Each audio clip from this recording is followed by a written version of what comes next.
March 2013, I was sitting in the NICU of the hospital, and I'm looking at my newborn son. He was born a few months premature, and looking at his little toes and his little fingers. And in my mind, though, I was a million miles away. Hours before, I just checked my wife into a psychiatric hospital.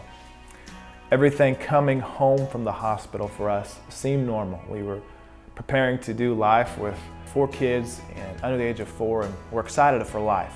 We are, and it seems like all of a sudden I'm restraining my wife in the front yard of our house as she's kicking, and she's screaming, and she's yelling, and she's cussing, and I'm thinking, what in the world is going on? And then I'm driving into the emergency room, and then from the emergency room they're telling us that they're going to take her into a psychiatric hospital. And at that moment, I didn't really know it, but at that moment our life was about to change completely. Nothing was ever going to be the same again. For the next year, my wife struggled with severe depression, with high anxiety. She was completely stressed out all the time. She was having suicidal thoughts. We ended up having to sell our house. We downsized. She ended up losing her business.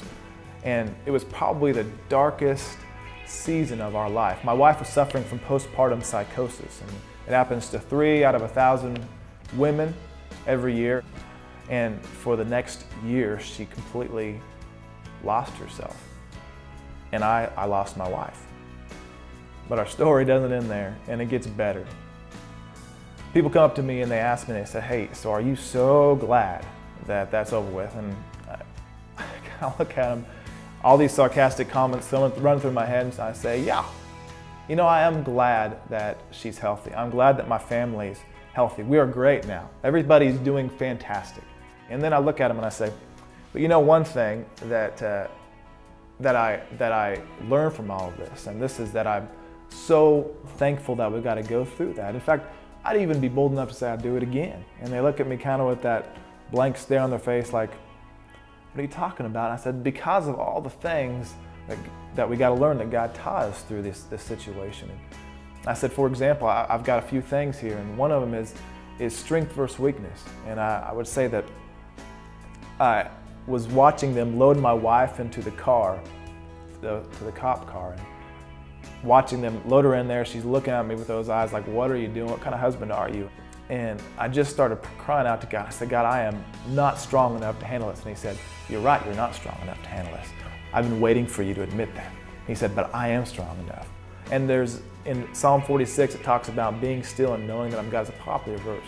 Before that, God talks about if everything in your life is going chaotic, mountains are falling down and wars are happening, he tells you he's got all of those under control. And he says, all I really want you to do is just to be still and know that I am God.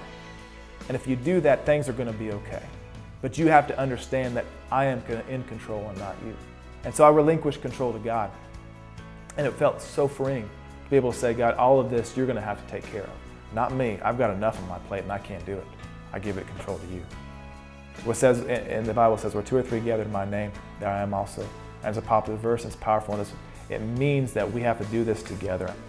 Whatever your situation is, and you're going through a time that doesn't seem like, it seems like your life is out of control, I want you to know that you're not alone.